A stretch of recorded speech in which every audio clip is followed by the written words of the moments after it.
이런 사람을 찾습니다 라는 제목으로 주의 말씀을 함께 나누도록 하겠습니다. 옛날 어느 시골 마을의 작은 경매장에 낡고 먼지 쌓인 바이올린 하나가 매물로 나왔습니다. 줄은 끊어져 있었고 그 몸체는 수많은 긁힌 자국 투성이었습니다.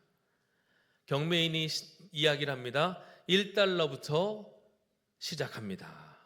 그렇게 외쳤지만 아무도 그 바이올린에 관심을 주지 않았습니다. 사람들은 그저 땔감으로나 쓰일 수 있는 물건이라고 하면서 바이올린을 비웃었습니다. 그때 뒷좌석에 한 노신사가 터벅터벅 걸어 나왔습니다. 그리고 그 바이올린을 집어들고 손수 먼지를 닦아내고 끊어진 줄을 조이고는 연주를 시작하였습니다. 순간 그 경매장에는 천상의 선율이 울려 퍼져나갔습니다. 연주가 끝나갈 때쯤 사람들은 웅성입니다. 연주가 다 마쳤습니다. 그 경매인이 다시금 경매에 붙인다는 이야기를 하자 순식간에 수천 달러까지 그 경매가가 치솟았습니다. 사람들은 물었습니다. 도대체 무엇이 이 낡은 악기의 가치를 바꿨습니까? 그러자 바이올린을 켰던 노신사가 이렇게 대답했습니다. 악기는 여러분이 보신 그대로입니다. 변함이 없습니다. 다만 거장의 손을 만났을 뿐입니다. 그렇게 대답했다는 거예요.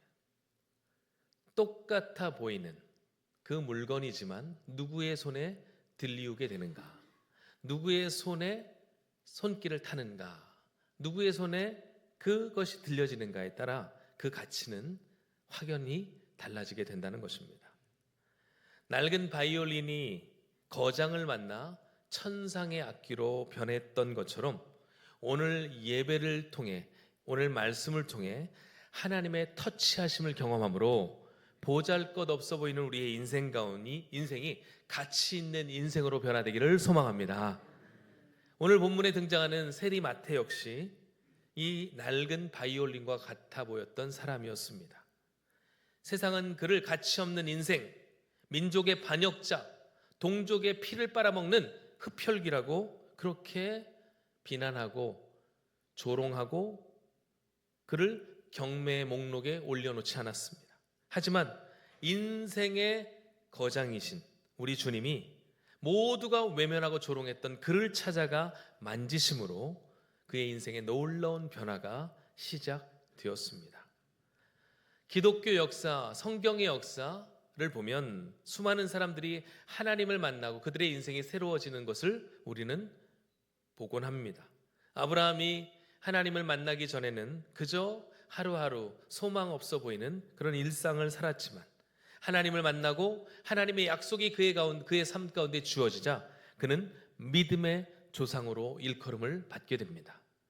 모세가 하나님을 만나기 전에는 애굽에 도망친 실패자로서의 낙인, 처갓집에 얹혀 사는 그냥 노목자에 불과한 그의 인생이었지만 떨기나무 불꽃 가운데 말씀하시는 하나님을 만나고 나서는 수백만 명의 그 포로된 유대인들을 해방시키는 위대한 하나님의 역사를 감당했음을 우리는 성경을 통해 보게 됩니다. 기독교 역사의 물줄기를 바꾸었던 어거스틴, 그리고 또 루터도 말씀을 통해 주님을 만나고 그의 인생이 새로워졌을 뿐만 아니라 그의 인생 가운데 역사하신 하나님으로 말미암아 역사의 물줄기를 바꾸는 놀라운 하나님의 은혜를 경험했습니다. 이처럼 많은 사람들이 주님을 만나고 주님의 손길을 경험함으로 말미암아 새로운 인생을 살게 되었다는 것입니다. 오늘 말씀을 통해 저와 여러분에게도 이런 은혜가 있기를 소망합니다. 그러면 이런 은혜를 받을 자가 누구인가? 주님은 오늘 누구를 찾고 계시는가? 그런 은혜를 주실 한 사람을 찾고 계실 텐데 그 사람은 과연 누구인가? 말씀을 통해 바로 그 사람이 내가 되기를 소망하는 그런 기대와 소망이 피어날 수 있기를 소망합니다. 오늘 말씀은 주님께서 제자 레위를 부르시는 장면인데, 여러분, 레위는 바로 마태입니다. 가버나움의 세관에서 세리로 근무했던, 그러나 그가 예수님을 만나고 후일 복음서의 첫 번째 자리에 위치한 마태복음의 저자로 쓰임받게 되는 거예요. 레위는 히브리식 이름이고 마태는 주님을 따르면서 그에게 부여된 새로운 이름이었습니다. 그래서 세리, 마태, 레위 같은 이름이에요. 여러분, 세리라는 직업, 지금이야 존경받는 직업이지만 세리라고 하지 않죠. 세무사라고 하죠. 예. 요즘 청년들이 되고 싶은 그런 직종 중에 하나입니다.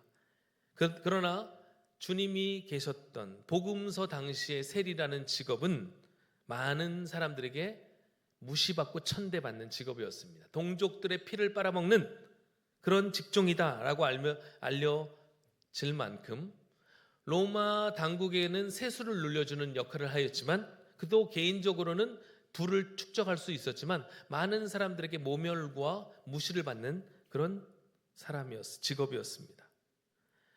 그렇지만 그 모멸감에도 불구하고 나름 부는 쌓을 수 있었습니다. 그래서 오늘 레위를 보면 그의 부함이 어떠 있는지가 나오는데, 예수님께서 그를 만나시고 나서 너무 기쁜 나머지 이 레위가 자기 집에서 큰 잔치를 배설했다라고 성경은 말하고 있습니다. 자, 여러분, 이제 본격적으로 말씀을 이제 나눌 텐데, 사람들이 중요한 얘기를 하려고 하면 보통 언제 이야기를 하자고 합니까? 제가 경험상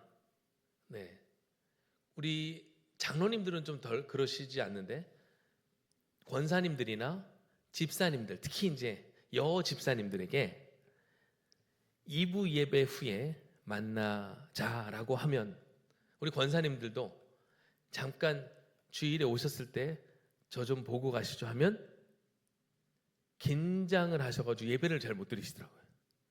그래서 제가 경험상 예배 전에는 될 수 있으면 만나자는 얘기를 안 하고 예배 후에 잠깐 뵙자고 합니다. 뭐 그렇게 특별한 얘기도 아닌데도 그렇게 긴장들을 하세요. 그리고 사실 제가 하고 싶은 이야기가 있으면 저도 나름 이제 앞에 서두를 길게 얘기합니다. 칭찬하고, 또 요즘 컨디션은 어떠십니까? 요즘 가정의 상황은 어떠십니까? 그러면서 쭉 이야기하다가 제가 하고 싶은 얘기를 본격적으로 꺼냅니다. 사람들이 보통 중요한 얘기를 하려고 할 때면 근무 중에는 바쁘니까 잘 안 하고, 언제 해요? 퇴근 후에 만납시다. 차 한잔 하면서 우리 식사하면서 만납시다. 이렇게 이야기를 해요. 자, 그런데 오늘 레위가 주님의 부름을 받을 때를 가만 보면 지금 그가 어디에 있었다고 성경은 이야기하냐면 세관에 앉아 있었다라고 이야기를 합니다. 오늘 27절 말씀 같이 한번 읽어보겠습니다. 시작. 그 후에 예수께서 나가사 레위라 하는 세리가 세관에 앉아 있는 것을 보시고 나를 따르라 하시니, 지금 어디에 앉아 있었다고요? 세관. 그가 근무 중이었다는 이야기입니다. 여느 날과 다름없이 열심히 세리의 일을 감당하고 있었던 그때 주님께서 그를 찾아내신 거예요. 다른 곳에 보면 주님께서 이전에 누가복음 5장에 어부들을 제자로 부르시는 장면에서도 우리가 다시 한번 확인할 수 있는데, 주님은 그들이 모든 일을 다 마치고 나서 따로 만나자는 약속을 잡거나 혹은 식사를 하면서 차를 마시면서 이야기를 하신 것이 아니고, 갈릴리 호수에서 열심히 그물을 내려 고기를 잡고 있던 그때, 열심히 어부로서 살던 그때 주님은 그들을 찾아가셔서 그들을 불러내셨다는 거예요. 마찬가지로 레위도 일터의 한가운데서 그를 부르셨습니다. 그리고 그 부르심은 매우 단순하고 심플했습니다. 다른 설명이 없어요. 저처럼 권사님, 뭔가를 맡기기 전에 잘 쭉 앞에 내용을 깔아야 되잖아요. 야, 권사님은 참 날이 갈수록 예뻐지시네요. 미모가 빛을 발하시네요. 뭐 이렇게 얘기는 하지 않더라도 다른 내용으로 좀 이야기, 그렇게 좀 분위기 전환을 하죠. 그런데 우리 주님은 밑도 끝도 없습니다. 바로 그 직장에 찾아가셔서 한마디 하십니다. 나를 따르라. 너무 예수님이 부러워요. 저도 이렇게 하고 싶습니다. 이거 해라. 권사님, 이거 하십시오. 이렇게 하진 않았겠지만 주님께서 이렇게 단순하게 한마디 하시는 게 너무 부러워요. 그런데 말씀하신 주님도 놀랍지만 그 말씀을 받은 레위의 반응이 더 놀랍습니다. 어떻게 반응합니까? 모든 것을 버리고 일어나 따르니라. 여러분, 이거는 단순한 명령, 단순한 복종이었습니다. 마치 군인들 같아요. 군인들은 상명하복, 그 이상 그 이하도 없어요. 시키면 하는 겁니다. 레위가 함께 일하던 동료들의 눈치를 보면서 쭈뼛쭈뼛 했다거나 상사에게 잠깐 우리 아는 분 찾아왔는데 만나고 와도 되겠습니까? 라고 묻지 않았다는 거예요. 그냥 주님이 찾아오셔서 말씀하시자 모든 것을 버리고 곧장 일어나 주님을 따라갔다라고 성경은 기록합니다. 사실 이것은 레위만의 독특한 면은 아니었습니다. 주님이 불러내셨던 다른 제자들도 이와 반응이 동일했다는 거예요. 그물을 열심히 던지면서 사실은 허탕치고 있던 그때 예수님께서 가서 깊은 데로 가서 그물을 내려 고기를 잡으라 말씀하시자 그 말씀에 순종하여 고기를 잡았더니 심이 많았다고 성경은 기록합니다. 그래서 그 고기를 배에 2배에 나눠서 채웠는데 그리고 나서 주님께서 따르라는 말씀도 안 하셔요. 그러자 베드로가 추연하는 죄인입니다 라고 하며 주님의 부르심에 응답하는 모습을 보게 됩니다. 여러분, 제가 여러분에게 여쭤보고 싶은 것은 이것인데 이 이야기, 단순한 이야기가 이해가 잘 되십니까? 주님은 따르라고 하셨고 그 말씀에 즉시 일어나 따랐다. 자, 이해가 잘 되십니까? 제가 왜 이런 얘기를 여쭙냐면 지금 주님 말씀 한마디에 자기의 인생을 접고 주님을 따라갔다라는 것이 실제적으로 납득이 되느냐는 말씀이에요. 이걸 어떻게 설명할 수 있습니까? 레위가 예수님을 얼마나 알고 있었기에 모든 것을 버리고 따라갔을까? 사실 모든 것을 버리고 따라갔다는 것은 자기 인생을 전폭적으로 주님에게 맡겼다는 건데 주님을 잘 알지도 못했던 레위가 어떻게 그렇게 반응할 수 있었느냐 하는 말이에요. 사실 레위의 반응은 상식적으로 이해하기가 어려워요.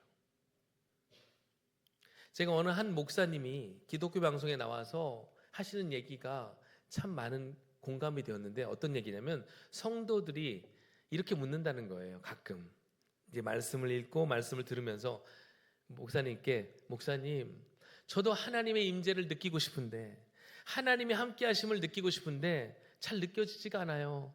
저는 어떻게 하면 좋을까요? 그때 그 목사님이 이렇게 말씀하셨답니다.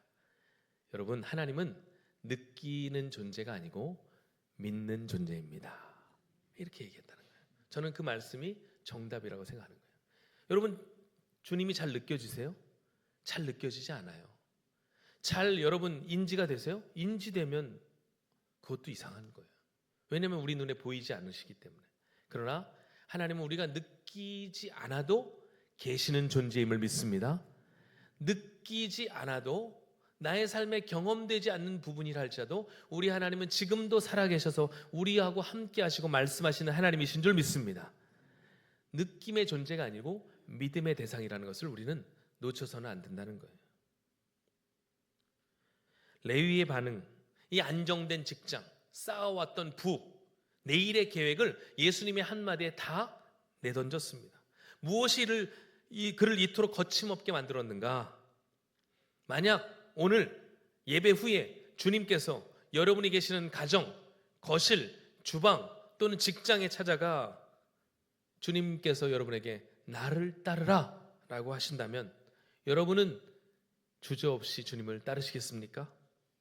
아니면 망설이시겠습니까? 레위와는 다르게 혹 내가 망설인다면 그러면 무엇이 나를 망설이게 하는 요인이 될까요? 생각해보면 레위가 그 짧은 한마디에 인생 전부를 걸 수 있었던 이유는 단순히 충동적인 결정이 아니었음을 우리는 말씀을 통해 확인해 볼 수가 있습니다. 그것은 바로 그의 내면 깊은 곳에 있었던 준비된 갈망과 거부할 수 없는 영적 권위가 그의 내면에 만나 그런 영적인 폭발이 일어났기 때문에 그의 삶을 주님께로 내던질 수가 있었다는 거예요. 당시 세리에게 다가오는 부류는 딱 두 부류였습니다. 하나는 세금이 많으니 과하니 세금 좀 깎아주세요 라고 하며 연민의 눈으로 자기에게 아부하려고 하는 인간, 아니면 민족의 반역자라고 침을 뱉고 조롱하기 위해 찾아오는 사람, 둘 중에 하나였어요. 세리들이 얼마나 유대 사회에서 무시를 당하는 사람들이었는지 기록에 보면 법정에서 증언할 권리도 없었대요. 회당에 들어갈 자격도 주어지지 않았대요. 그러니까 그들이 낸 헌금은, 그래도 예수님께 주님 하나님 앞에 헌금하고 싶어서 헌금을 내잖아요. 그러면 그 세리가 낸 헌금은 다시 되돌려줬대요. 가치 없다고. 가진 돈은 많았을지 모르지만 인간적으로 완전히 고립된 섬과 같은 삶을 살았던 세리. 그런 상황 속에서, 그런 주변의 환경 가운데 주님이 레위를 주목하신 것입니다. 수많은 사람들이 세관을 드나들고 그 세관 앞을 지나쳐 갔어도 한 번도 자신에게 눈길을 주지 않았던 그 레위에게 우리 주님은 그를 세리로 보지 않으시고 레위라는 하나님의 사람으로 보셨다는 거예요. 많은 사람들이 편견을 가지고 레위에게 다가가 그를 조롱하거나 그에게 어떤 부탁할 것 거리가 있을 때만 그를 찾았다라고 한다면, 주님은 아무런 이유 없이 그를 찾아가 나를 따르라고 손을 내미시는 거예요. 이런 예수님의 시선과 바라봄을 통하여 레위는 주님으로부터 이전에 느끼지 못했던 용납하심과 그 사랑을 처음으로 경험하게 된 거예요. 평생 죄인이라는 꼬리표가 달려 손가락질 당하던 그에게 주님은 찾아가셔서 제자로 불러내신 것입니다. 그 부르심의 레위는 이분이라면 내 인생 전부를 맡겨도 좋겠다라는 확신이 들게 된 거예요. 사실 여러분, 세리라는 직업은 그 어떤 사람보다 계산에 능통한 사람입니다. 무엇이 이익이고 무엇이 손해인지 본능적으로 아는 사람이에요. 그런 그가 자신의 모든 것을 버렸다라는 것은 자신이 버린 것보다 얻을 것이 훨씬 더 크다는 것을 또한 알았기 때문이기도 합니다. 즉 주님의 부르심 가운데 그동안 채워지지 않았던 영혼의 그 갈망, 그 영혼의 허기를 주님을 만남으로 채울 수 있다는 확신이 그에게 있었기에 영원한 가치를 그 부르심 속에서 발견한 레위는 주님의 부르심에 응답할 수 있었다는 거예요. 또한 그 부르심에 레위가 거침없이 예스 할 수 있었던 이유는 그 부르심 속에 있는 하나님의 권위를 그가 느꼈기 때문입니다. 그 주님의 권위는 이미 어부들을 제자로 부르시는 과정 가운데 우리에게 잘 보여줘요. 평생 어부로 살아왔던 베드로에게 한 목수로서 일하던 한 청년이 깊은 데로 가서 그물을 내려 고기를 잡으라고 이야기합니다. 그러면 여러분 같으시면 어떻게 하시겠어요? 나는 평생 이 일에 종사했던 사람이고 나는 내 일에 나름 전문가라고 생각하는데, 전문가도 아니고 그 일을 해보지도 않은 사람이 와가지고 이런 일을 이렇게 하십시오, 저런 일은 저렇게 하십시오 라고 한다면 여러분 그 이야기를 들으시겠습니까? 제가 지금 만나올에 가서 된장찌개는 이렇게 해야 됩니다, 백종원식으로 하십시오 라고 하면 우리 권사님들이 가만 계시겠어요? 아니죠, 여러분. 그런데 베드로는 그 말씀에 어떻게 했어요? 순종했어요. 여러분, 성경 말씀 한 구절 보겠습니다. 누가복음 5장 5절입니다. 5장 5절 같이 읽겠습니다. 시작. 시몬이 대답하여 이르되 선생님, 우리들이 밤이 새도록 수고하였으되 잡은 것이 없지만은 말씀에 의지하여 내가 그물을 내리리다 하고, 지금 시몬도 예수님에 대한 소문은 들어서 알고 있었고, 뵌 적도 있었을 겁니다. 그러나 잘 몰랐어요. 주님을 인격적으로 만나진 않았기 때문에. 그래서 선생님이라고 하는 거예요. 선생님. 그런데 그가 주님을 만난 후에 어떻게 그 반응이 바뀌게 됩니까? 8절입니다. 8절을 같이 읽겠습니다. 시작.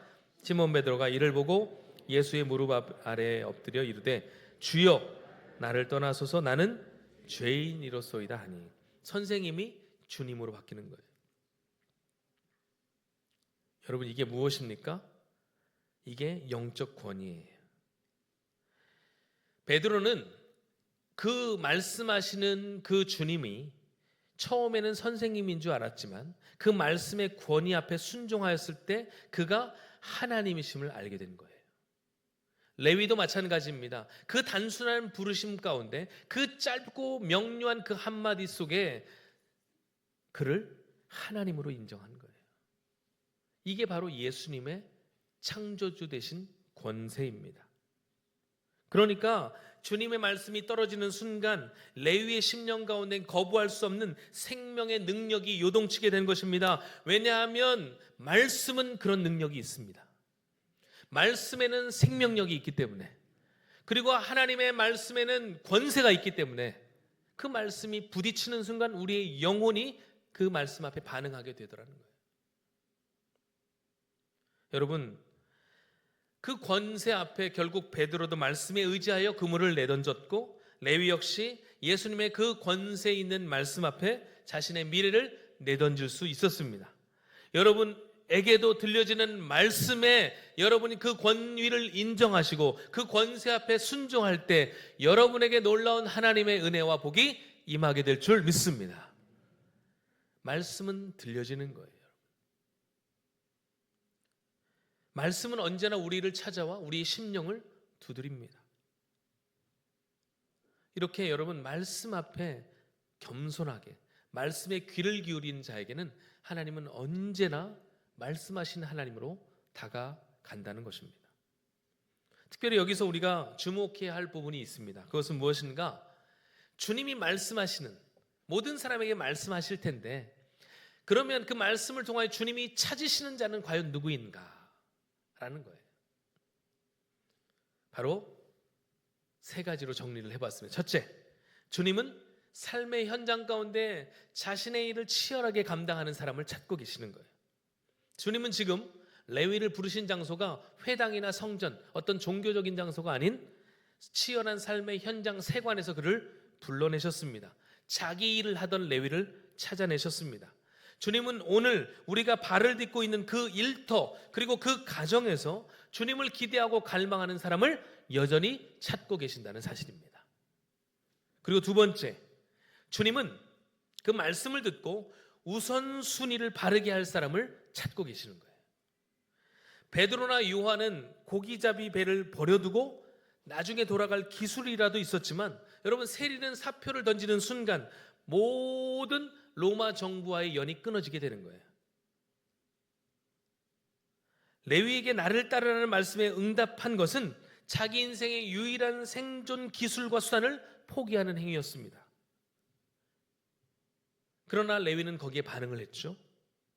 즉, 주님은 주저하며 망설이는 자가 아니라 주님을 위해 기꺼이 자신의 인생의 배를 맡길 자를 지금도 나서고 계신다는 사실입니다. 세 번째, 주님은 자신이 부족한 인생임을 아는 가난한 마음을 찾고 계시는 거예요. 바리새인들은 스스로를 건강한 자로 포장하느라 치료자 되신 주님을 알아보지 못했습니다. 외면했습니다. 반면 레위는 자신이 영적인 환자, 죄인임을 알았기 때문에 치료자 되신 주님을 기꺼이 맞이할 수가 있었습니다.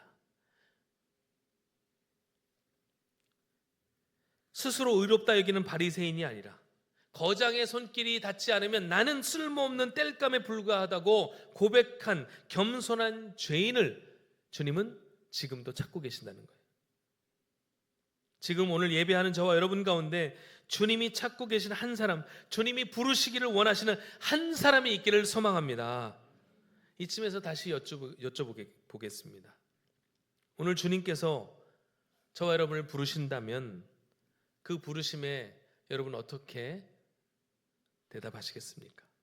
레위처럼 따르시겠습니까? 아니면 지금도 잠시 생각 좀 해보겠다고 말씀하시겠습니까? 여러분, 우리가 주저하는 이유 가운데 하나가 뭐냐면 모든 것을 버려두고 여기에 너무 초점이 맞춰져 있기 때문에 그래요. 즉 모든 것을 주님을 따르면 잃어버린다는 우리가 너무 거기에 매여 있기 때문에 그렇습니다. 레위 마태가 예수님의 부름에 응답하여 세관자를 박차고 일어난 사건은 세상의 관점에서 보는 막대한 손실처럼 보이지만, 그러나 여러분, 하나님 나라의 관점에서는 찬란한 영광의 시작임을 여러분 기억하셔야 됩니다. 제가 그거를 실제로 대차 대조표를 만들어서 보여드리고 싶지만 표를 만들기가 좀 애매해서 제가 말씀으로 설명을 드리겠습니다. 그러면 레위가 박차고 일어나서 주님을 따르면서 잃어버린 것들은 무엇인가? 세상의 가치를 잃어버렸어요. 첫째, 경제적 기득권과 부를 잃었습니다. 세리로서 누리던 막대한 수입, 그리고 로마의 안정적인 비호를 받으며 쌓아올렸던 그런 안정적인 삶을 포기했습니다. 그러다 보니까 안락함과 예측 가능한 미래를 잃어버렸습니다. 매일 정해진 시간에 직장에 있다는 것은 그 예측 가능한 일들이 이루어진다는 거 아니에요? 직장에 가서 직장 생활을 하고 퇴근을 하고, 그죠? 일정한 수입이 보장이 되고, 그런 안정적인 예측 가능한 미래를 버리고 머리 둘 곳조차 없던 주님을 따라 광야로 들어간 거예요. 이게 레위가 잃어버린 거예요. 그러면 아까도 말씀드렸지만 물론 그건 성령께서 감동하셔서 그런 면이 크지만 세리로서 또 한편으로 이 직감하지 않았겠습니까? 이걸 포기하고 주님을 따르는 순간 나에게 주어지는 은혜는 무엇인가? 그가 얻게 될 영광은 바로 이것입니다. 하늘의 가치인데요. 첫째, 죄인에서 사도로의 신분적 변화가 일어납니다. 사람들에게 손가락질만 당하던 세리, 레위, 마태는 온 인류에게 존경받는 사도 마태가 되었습니다. 그의 이름은 하늘나라 12보석 기초 속에 기록되는 영광을 얻게 되었어요. 두 번째, 가장 위대한 기록자 마태복음의 저자가 되었습니다. 세리 시절 장부를 기록하던 그의 꼼꼼한 기록 습관은 성령의 감동을 받아 마태복음이라는 인류 최고의 보물을 기록하는 도구가 되었습니다. 돈의 흐름을 계산하던 그의 손이 생명의 말씀을 적는 손으로 변화되게 된 것입니다. 그리고 영원한 생명의 잔치를 누리게 되었습니다. 일시적으로 자기 집에서 예수님 만나 기뻐하며 잔치를 벌였던 그러나 하나님 나라에서 주님과 영원토록 잔치를 배설하는 축제의 주인공이 된 것입니다. 그리고 네 번째, 진정한 자유와 평안을 갖게 되었습니다. 여러분, 돈이 자유를 줄 수 있습니까? 어떤 직책이 자유함을 줄 수 있습니까? 아니요. 오직 진리만이 자유케 되리라고 성경은 말씀해요. 주님께서 자유를 주신 거예요. 그 노예처럼 속박되어 있던 그 멸시와 편견에 사로잡혀 있던 그의 인생에 하나님이 터치하심으로 말미암아, 주님이 만나 주심으로 말미암아 진정한 자유를 누리는 평안의 삶을 살게 된 것입니다. 그리고 인생의 가치와 목적을 발견하게 된 거예요. 여러분, 인생을 살아보셔서 아시겠지만 정말 힘든 거는 할 일이 없다는 거, 그게 참 힘든 거고, 또 하나 목적 없이 내 인생이 향방 없이 흘러가는 게 사람으로서는 참 힘든 일입니다. 그러나 주님을 만나면 주님은 우리에게 그 분명한 목적을 가르쳐 주시고 목적지를 가르쳐 주시고 그 목적지를 갈 수 있는 놀라운 길을 우리에게 제시해 주신다는 사실입니다. 여러분, 그 은혜가 세리에서 마태가 된 레위에게 임한 복음이라는 사실입니다. 여러분, 예수님을 오늘날 믿는다, 예수님을 따른다라는 말이 너무 의미가 퇴색되어 버린 오늘입니다. 예수님을 따른다라고 하면서 더 부자가 되고 싶어하고 더 건강을 누리고 싶어하고 그게 나쁘다는 얘기는 아니에요. 그러나 그게 전부가 되어버린 사람이 많아요. 그저 교인이 된 겁니다. 예수님을 믿고 예수님을 따르기 위해서 포기하거나 버리는 것이 하나도 없어요. 오히려 예수님 플러스 세상 것을 자꾸만 우리는 그렇게 누리려고 해요. 그러나 여러분, 성경은 이렇게 말씀합니다. 주님을 위해 모든 것을 버리는 삶은 더 영광스러운 것을 얻는 과정이라고 말씀합니다. 지금 여러분이 앉아 계신 그 세관은 어디입니까? 여러분이 지금 박차고 일어나실 그 자리는 어디입니까? 여러분, 처음에 말씀드린 그 낡은 바이올린을 기억하실 겁니다. 줄은 끊어지고 몸체는 긁혀 누구도 돌아보지 않았던 그 악기가 거장의 손에 들렸을 때 경매장의 모든 이들의 심금을 울리는 천상의 악기가 되었습니다. 레위의 인생이 바로 그러한 인생이 된 거예요. 그의 인생에는 수많은 스크래치가 있었습니다. 상처가 있었습니다. 아픔이 있었습니다. 그리고 그의 인생 줄은 끊어져 있었습니다. 그러나 주님의 손에 그의 인생이 들려지자 그 볼품없던 악기가 많은 사람들이 흠모하는 악기로 변화된 것입니다. 그 주님의 손길이 닿자 돈을 세던 그의 손은 복음을 기록하는 귀한 손이 되었고, 저주를 듣던 항상 조롱을 듣던 그의 귀는 주님의 음성을 듣는 귀로 변하게 되었습니다. 이제 주님은 우리에게 말씀하십니다. 이제 내 차례다. 이제 내가 나를 따르라. 주님을 따르기 위해 버리는 것은 손해가 아닙니다. 에콰도르의 한 식인 부족에 나아갔던 청년 짐 엘리엇, 그는 이렇게 이야기한 적이 있습니다. 영원한 것을 얻기 위하여 현재의 것을 버리는 것은 어리석은 일이 아니라 라고 말씀했어요.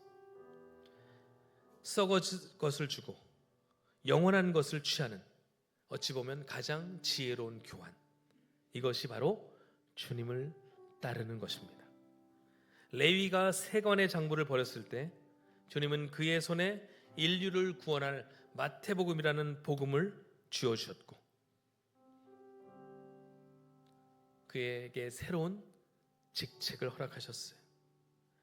우리도 마찬가지, 우리가 쥐고 있는 자꾸 초라한 것을 내어놓을 때 주님이 예비하신, 약속하신 그 하늘 창고에 담겨있는 놀라운 보물이 우리 손에 들려줄 수 있는 것입니다.